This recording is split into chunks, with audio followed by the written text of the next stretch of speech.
Bienvenue dans ce deuxième module de formation sur le marketing digital. Je vous rappelle que le premier module avait trait à la définition du contexte, une définition du digital et un premier exercice de comparaison des forces et faiblesses des médias entre eux en comparaison le digital par rapport aux autres grands médias. Le tout à la disposition juste en dessous. Je vous demande de continuer la suite logique de cette formation. Alors, pour revenir sur le propos, nous avons dans le précédent module, suite à la participation des étudiants de la formation MC2 de l'Université Paris 2 Panthéon-Assas, mis à jour les forces et les faiblesses du média digital, en l'occurrence pour une marque telle que L'Oréal Paris. Le propos était surtout de prendre le cas d'une marque grand public pouvant tout à fait utiliser la totalité des grands médias, dont le digital, pour mettre à jour une stratégie capable de mettre au point l'ensemble des objectifs désirés par la marque. Je vous laisse revenir au tout dans les liens qui sont fournis juste en dessous, de façon à pouvoir retrouver le tout si vous voulez suivre le fil de l'histoire. Je ne vais pas revenir sur les résultats de cet exercice. Ce qui va plus m'importer ici, c'est de prendre du recul. Dans le premier module, on avait remis en perspective le rôle fondamental de la communication au sens large, et j'avais vraiment insisté sur le fait que le digital est peut-être nouveau en tant que média, mais la façon dont on communique n'a pas changé, et en particulier la nature des objectifs que tout média doit se fixer reste la même: faire connaître, faire aimer, faire agir, donc faire vendre. Et l'exercice précédemment mis à jour, au travers de l'exemple dans lequel L'Oréal Paris, on va demander tout à chacun d'essayer de comparer les médias entre eux pour mettre à jour les forces et les faiblesses, renvoie en fait de façon fondamentale à des écrits assez qui ne sont pas forcément récents et qu'on attribue à Marshall McLuhan. Et peut-être que vous connaissez le fameux adage qui dit que le médium est le message. Et ce que veut dire Marshall McLuhan au travers de ça, c'est que tout simplement, la nature du média va avoir un impact sur la nature du message qu'il va mettre en œuvre. On a commencé à le souligner, à le mettre en avant lorsqu'on mettait en place le débrief sur l'opposition entre les médias pour une marque donnée. Mais il est vrai que la télévision, par exemple, Internet, la presse, va en particulier activer la vue. Mais la télévision a toujours cette force importante parce que plusieurs sens vont être activés de façon à maximiser l'implication de l'audience dans le traitement du message.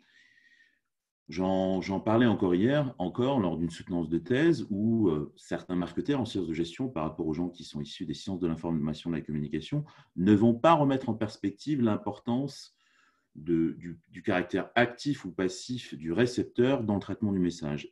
C'est pourtant fondamental, et j'en reviens au schéma fondateur de la communication proposé par Shannon Weaver au début des années 50, et je vous renvoie au module 1 si vous voulez rentrer un peu plus dans les détails. Et ce que propose de façon assez intéressante Marshall McLuhan, c'est au-delà même d'insister sur le fait que la nature même d'un médium va fixer la nature du message qui va être communiqué, il met en opposition les médias chauds et les médias froids. Alors, qu'est-ce qu'il entend par là?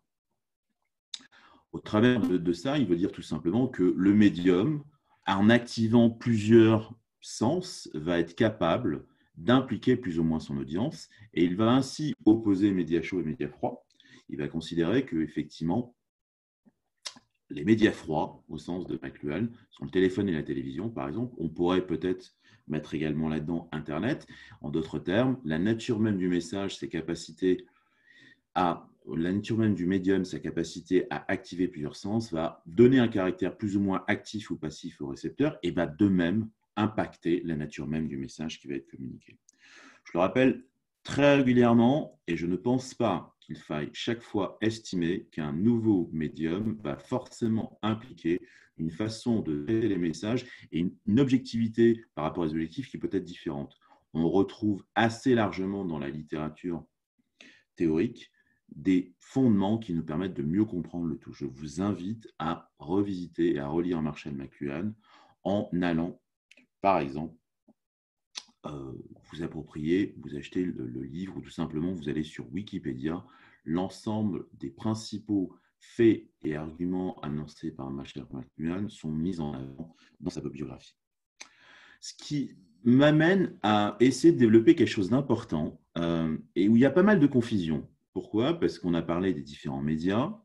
On a vu que chacun des médias avait, bien évidemment, selon l'objectif et selon la nature de la cible et de l'audience, des qualités plus ou moins différentes. La question qu'on peut se poser, c'est maintenant, mais le marché de la publicité, le marché plurimédia, c'est-à-dire quel est le montant de l'investissement publicitaire en France de façon particulière?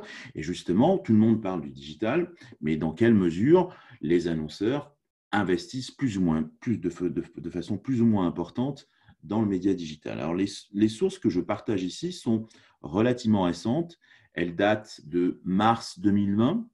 Elles sont proposées par l'IREP, qui, au travers de son baromètre unifié des médias publicitaires, et donc qui met en avant que près de 45% de l'investissement publicitaire en France est attribué au digital. La télé suit avec 25%, 15% pour la presse, 10% pour l'affichage, 5% pour la radio et naturellement 1% pour le cinéma. Ces chiffres sont assez intéressants car souvent, et le tout sera systématiquement le cas à la fois avec des publics en formation continue, c'est-à-dire des cadres en activité, ou des publics en formation initiale, des futurs jeunes diplômés, on pense toujours que la télévision est le média le plus investi en France. Ce n'est plus le cas en France depuis maintenant 3 ans. Et la réalité de l'investissement publicitaire montre encore une fois que lorsque les médias digitaux continuent à progresser, la réalité de l'investissement est moindre, en particulier dans la capacité des autres médias à recevoir de plus en plus d'investissements. Le digital est bien évidemment le grand gagnant de ces dernières années.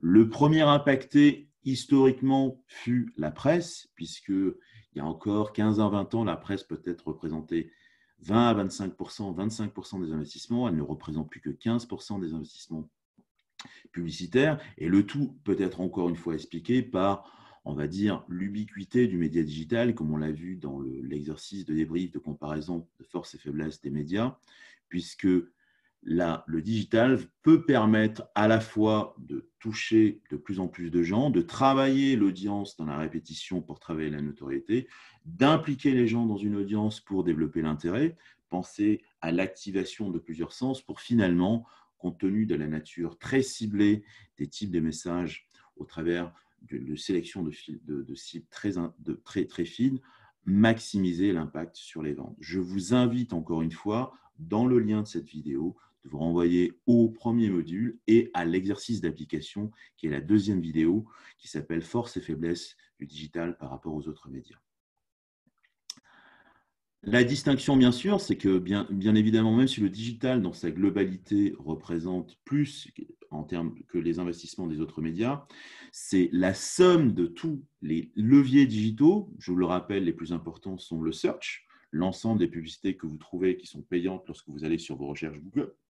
Le social, typiquement, c'est Monsieur Facebook et Monsieur Instagram, l'ensemble des publicités qui sont localisées dans Facebook ou Instagram. Le display, l'ensemble des bannières de toutes sortes que vous allez retrouver sur les sites Internet. L'affiliation, la mise en relation de deux organisations entre elles. Le site, par exemple, Opodo, qui est un site de voyage, va permettre à des gens qui recherchent un billet d'avion d'être mis en relation avec plusieurs offreurs. Opodo travaille dans l'affiliation puisqu'il va mettre en relation le tout. L'emailing est toujours présent. Et l'emailing est toujours une alternative intéressante, dépendant totalement de la qualité de la base.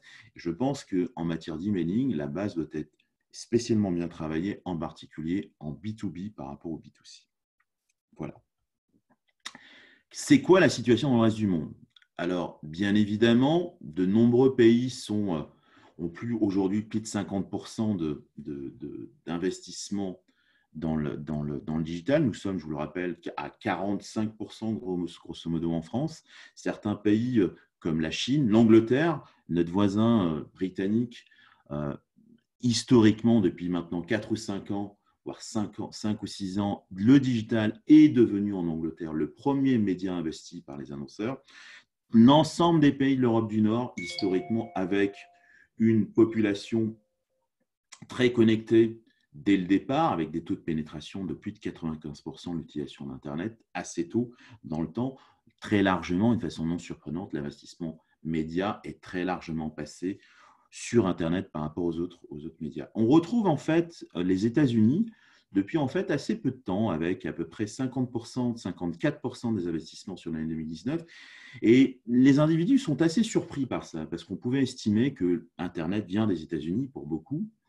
Les États-Unis sont à l'origine du développement d'Internet en tant que média, mais la réalité en fait de l'investissement média est quand même très télévisuelle aux États-Unis, avec quelque chose qui n'existe pas forcément en Europe, qu'il faut le garder en tête, c'est l'ensemble et la pléthore de l'offre télévisuelle qui est disponible aux États-Unis avec la télévision câblée.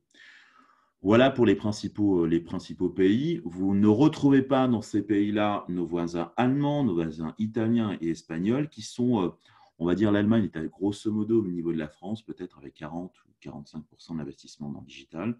Les autres pays comme l'Espagne et l'Italie sont peut-être un peu plus en retrait. Je vous invite encore une fois à consulter les statistiques disponibles dans les différents pays pour vous faire votre opinion et connaître la réalité de l'investissement dans chacune des zones géographiques dans lesquelles vous souhaitez investir. Ce qui est assez intéressant, à l'heure à laquelle je fais cette vidéo, nous sommes le 1er octobre 2020, l'idée c'était de se dire, voilà, le marché est en croissance, le marché de l'investissement publicitaire, mais essentiellement tiré par une croissance qui, jusqu'à la fin de l'année 2019, était tirée bien évidemment par le digital, avec une croissance à 2 chiffres toujours. L'impact de la crise sanitaire et du Covid en particulier est bel et bien là, puisqu'on dénote que la croissance estimée de la communication a fait presque moins 30% au sens des chiffres du bump de l'IREP sur les 6 premiers mois de l'année. L'ensemble des médias sont en décroissance, on verra d'ici quelques temps. Le digital également est en décroissance avec, je crois, moins 8%, tels que les chiffres de l'Observatoire publicitaire le mettent en avant. Je vous partage les chiffres dans quelques secondes, mais les principaux dommages, encore une fois, se font dans les médias classiques, les 5 grands médias d'origine que sont la presse, la télévision, le cinéma, la radio et l'affichage, qui vont, cette fois-ci encore, noter des baisses à 2 digits, allant le plus souvent de 30 à 35%, avec certaines sections de ce qu'on va appeler la communication publicitaire, dans laquelle on peut parfois inclure l'événementiel, qui est totalement à l'arrêt. Alors, la situation justement au premier semestre de 2020 sur le digital, on nous donne moins 8%. On retrouve la même hiérarchie par rapport à la domination d'origine sur la fin 2019 du search. Donc, c'est pour ça que M. Google est si riche, avec encore 42% de l'investissement publicitaire digital. Le social, essentiellement avec M. Facebook. Et M. Facebook et aussi les vidéos YouTube, bien évidemment, et le display qui est toujours là, mais qui lui aussi accuse une baisse assez forte. Les autres leviers sont certes en croissance, mais déjà plus en retrait par rapport à la part de l'investissement général. On remarque sur la baisse du premier semestre 2020, cette baisse est encore une fois plus accentuée sur le display qui a moins tendance à pousser les gens à l'action, comme le search peut le mettre en œuvre. On est certainement à une recherche de maximisation du rendement de l'investissement dans des annonceurs à l'heure où je vous parle, où nous sommes en pleine crise de la pandémie du Covid-19. Pourtant, ce qui est assez intéressant, j'aurai l'occasion de revenir là-dessus, de nombreuses recherches en marketing mettent en avant qu'il n'est pas forcément opportun de baisser de façon trop importante l'investissement en marketing, car l'élasticité de la demande risque d'en prendre un coup, en particulier dans la capacité à réactiver les acheteurs fidèles d'une marque dans le temps. Nous aurons l'occasion de revenir là-dessus ultérieurement dans un module plus particulier axé sur le marketing de la valeur au travers de ce que peut faire et peut mettre en place Internet en touchant des cibles à très forte valeur, que sont les gens qui achètent le plus et les gens qui sont le plus influents dans la catégorie de produits. Nous aurons l'occasion d'y revenir. Alors, je reviens sur ce qui se passe aujourd'hui à la fin du premier semestre 2020 sur Internet, dans le digital.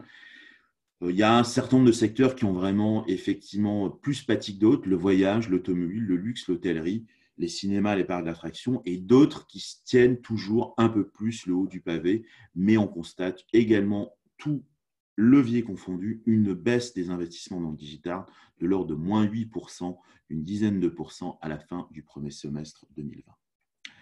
Les prévisions ne sont pas forcément optimistes et je pense qu'elles sont, voire dans les slides, à mon sens, relativement optimistes. Nous allons rentrer dans le plus dur de la crise et donc il ne serait pas étonnant de constater, il est estimé que le PIB français va baisser d'à peu près 12,5% en 2020 et les investissements plurimédias en France devraient baisser de l'ordre de 15%. Et on retrouverait le niveau de 2017 à ce moment-là. Qu'en est-il de la situation, on va dire, en Europe de façon générale? La réalité, c'est qu'en matière d'investissement plurimédia, la France est l'un des pays les plus touchés. L'Allemagne semble moins touchée, les États-Unis sont moins touchés, peut-être soutenus par la campagne présidentielle, les campagnes présidentielles en cours, mais la réalité, c'est que l'ensemble de nos voisins européens sont touchés, bien évidemment, par cette pandémie, et donc systématiquement, comme c'est souvent le cas, la baisse de l'investissement publicitaire, qui n'est pas forcément toujours une bonne chose pour faire des économies. La réalité montre effectivement dans le temps que les marques qui continuent à investir en marketing sont celles qui s'en sortent le mieux en période de crise. Nous aurons l'occasion certainement de revenir là-dessus. Je vous invite, je mettrai en lien dans la vidéo juste en dessous, un lien vers une masterclass d'un collègue de l'université de Pennsylvanie qui donne des enseignements sur la réactivité des investissements marketing en période de crise. Masterclass très intéressante. Voilà ce que je voulais partager avec vous. Je vous invite maintenant à consulter la suite du tutoriel et du suite du cours lorsqu'elle sera disponible dans les jours à venir. Si vous avez des questions, n'hésitez pas à revenir vers moi. Je vous souhaite une bonne session.